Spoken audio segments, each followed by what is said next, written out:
Hello everybody, my name is Kaden King and I am the spooky witch who just decides to find stuff online and read them here because, you know, it's stuff I would have liked to listen to, I guess.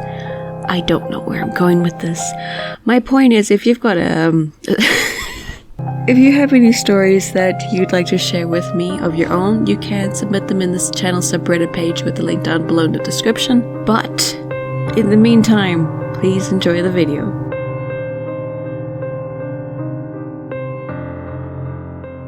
I came to this house during the beginning of 2016. At first everything was fine, and then months later, I felt like this house was weird. I was young so I couldn't explain it, but I was joking with my mom saying that the house was haunted. I always felt I was being watched by someone in my living room, my garage and my bedroom. I did not feel safe anywhere except my mother's bedroom. My first paranormal thing that happened is one day, years ago, before COVID I think, it was 2019 or 2018. It was late at night because I always go to sleep late, and I always take a shower before going to bed. And when I left the bathroom, I was going to climb the stairs. I also want to specify that the stairs have holes I can see below. I don't know what it's called. So I can see part of the stairs from below and a bit of my ground floor. And when I was about to take my first step to go upstairs, I saw a man with a big coat, a hat and a suitcase, almost like if someone was going home after a long day of work. It was so realistic and the man was so chill that it was really scary. He walked the stairs below me where he was going to, so I was so scared that I ran to my bedroom. I never saw his face and never saw him again. Now I regret it because I would have wanted to see his face or anything else. But he was just so chill, and it was almost like it was his house and he came back home from work after a long day. I almost feel like he didn't notice me and it was him coming back to his house after work. I heard people saying that if you see that man, it means someone is gonna die soon. And my grandpa died months after this. I also have a hatch that is sealed on the floor above, on the ground floor next to my bedroom, and in front of my attic. My mother's never had any info on that and why it is sealed.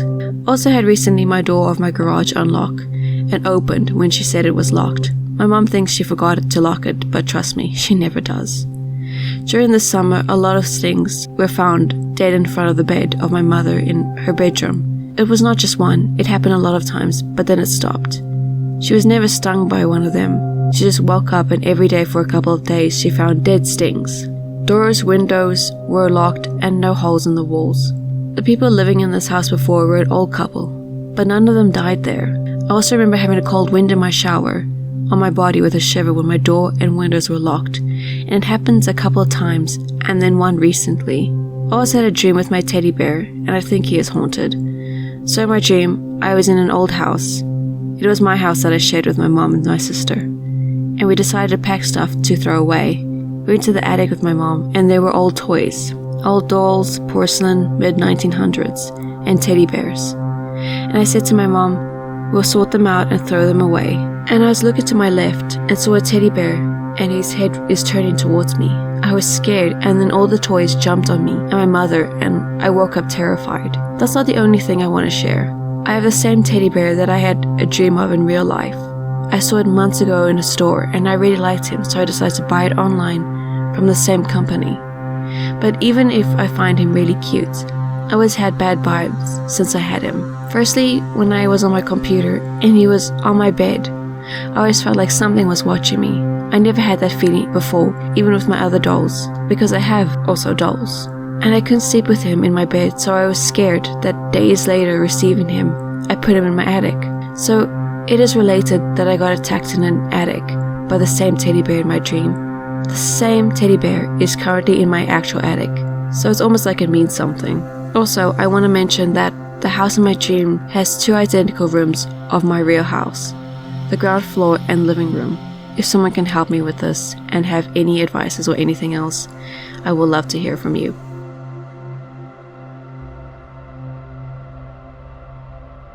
I had two separate experiences that may have been supernatural or may have simply been my mind playing tricks on me. However, when I was about 18 or 19, I experienced something that was definitely supernatural. On the southern tip of Staten Island, there lies the Conference House and its surrounding park. Up until the early 2000s, there was about a half a dozen houses on Park's department grounds that were vacated and demolished, so they could make walking trails and such. An ex-girlfriend of mine has lived in one of these houses with her mother and sisters. When I would spend the night, I would share the pull-out bed with her in the living room. However, there was one night where it was particularly hot, so we went upstairs and slept in her sister's room since it was cooler in there, and they wouldn't be home that night. For whatever reason, I couldn't sleep comfortably that night. I would wake up and just look out towards the window across the room. Around the third time I woke up, I saw something standing between the bed and the window, nearer to the window. I was told this house was haunted, and in the year and a half since I started hanging out there with my ex and her sisters, I had never seen anything. So this one night, I see standing near the window a silhouette of a human figure. It was just standing there. Even though the room was dark, there was still enough moonlight illuminating the room. Yet, what I saw was pitch black. I'm talking as black can be. I was not able to make out any facial distinctions. It was like devoid of anything human. It really was just a black silhouette, and it was terrifying. After staring at this entity for what seemed like forever, or just 3 seconds, I woke up, and then my girlfriend. I asked if she was seeing what I was seeing, and she did.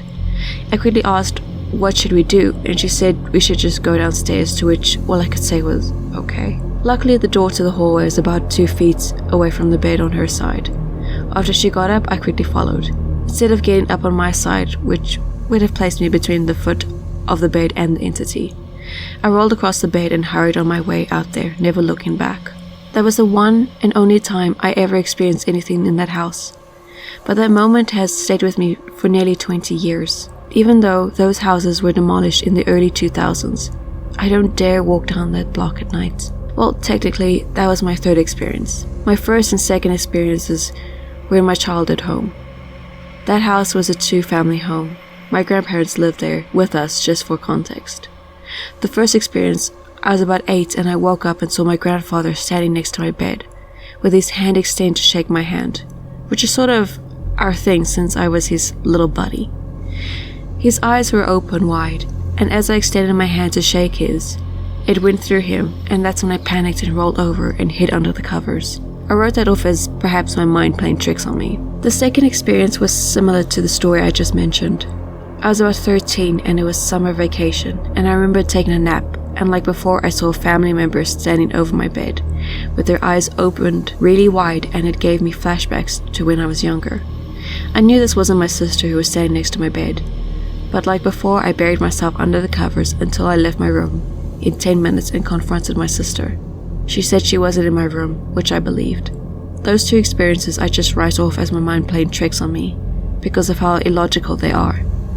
I lived in my childhood home from 2 to 17 and never noticed anything strange or unnatural in my time there.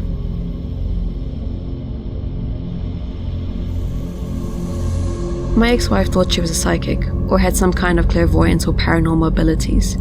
We would kind of half joke about it, and even now I kind of look back on it cynically and chalk it up to her wanting attention. But there was this one time that I still wonder about.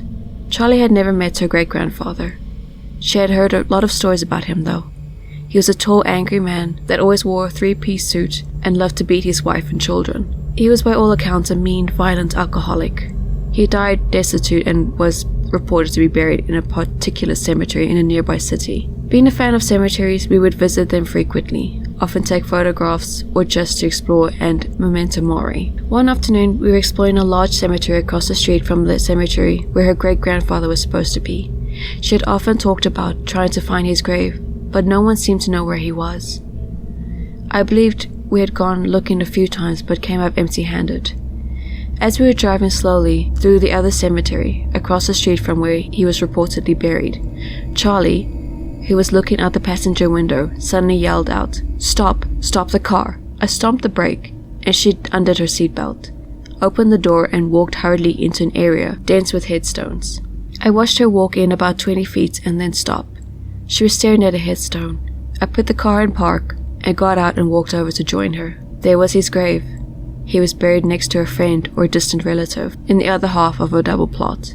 Apparently when he died, there was no money to bury him, and there was a vacancy thanks to the friend or relative that had a double plot that they ended up with in the divorce. So that meant that there was basically a free hole in the ground they could stick him in, and the guy who was in the other half didn't mind sharing the eternal resting place since his ex-wife was going to be buried with the postman or whoever. She said that she didn't see the headstone from the car. I believed her about that because she had terrible vision.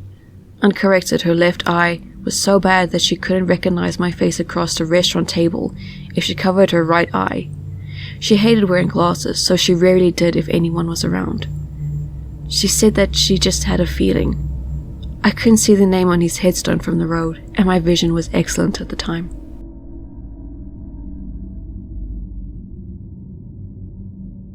I was about 15 years old, living in a rented house with my mum. My bedroom was at the front of the house, and my bed had 2 mattresses on it, a spring mattress on the bottom and a soft foam mattress on the top. My bed was positioned on the outer corner wall, under the window. I woke up one night for no particular reason, but felt this uneasy in this heavy quiet sensation. In the corner of the room, diagonally opposite of my bed, in the corner of the inner walls of the room, something was clinging to the ceiling and walls.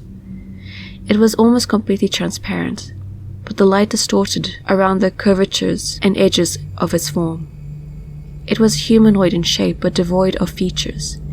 It hung there in the top right-hand corner of the opposite wall, as if it had its back pressed into the corner, and its feet and hands were up beside its body. Sort of like how Spider-Man might hang in such a spot, though I'm not sure I'd seen any Spider-Man content. This was 20 years ago and I did not read comics. It had been there watching me sleep. When it saw I was awake, it started moving along the top of the far wall closer to my bed. Then it started moving along the ceiling towards me. It didn't move its limbs. It was more like it hovered along its path. I was paralyzed with fear and my heart was racing.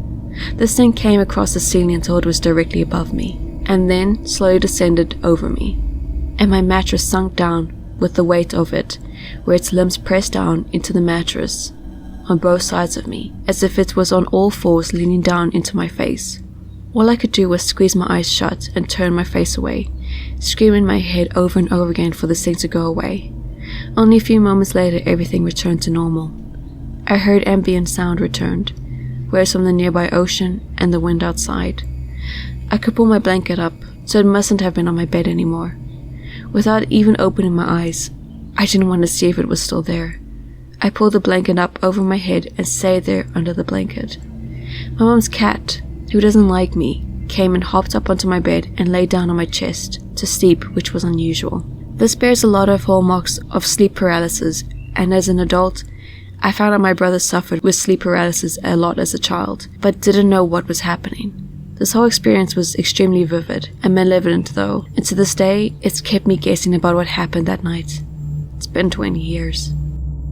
And that is it for today's video. If you liked it, please give it a like, subscribe, and don't forget to hit that notification bell on when I will be posting. We're almost at 400 subscribers, so thank you very, very much for that. I am just so grateful. But if you like what I'm doing here and you'd like to support the channel, there are links down below in the description. And again, if you would like to share any of your stories or like paranormal experiences of anything you'd like to share, you can actually just post in the subreddit page for the channel. It would be nice. I will be posting there as well, just to encourage some people. But yeah, until next time, I hope you guys have an amazing day, week, whatever. Have an awesome day. Bye bye.